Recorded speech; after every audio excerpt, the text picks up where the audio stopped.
Hi, day 15 English vocabulary class. First word analyze. Analyze విశ్లేషించడం. Analysis విశ్లేషణ, విభజన.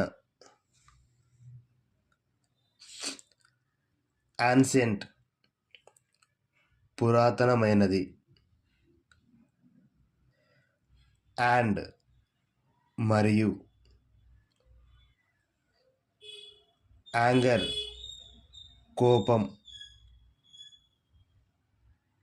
Angle కోణం, మూల. యాంగ్రీ కోపంగా. యాంగ్రిలీ కోపంగా.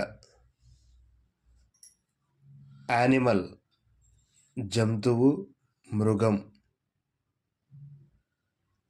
యాంకిల్ కాలి, చిలమండ మరియు మడమ. ఓకే ఫ్రెండ్స్, ఈ వీడియో మీకు నచ్చినట్లయితే మన ఛానల్ని సబ్స్క్రైబ్ చేయండి, లైక్ చేయండి, షేర్ చేయండి. Thank you.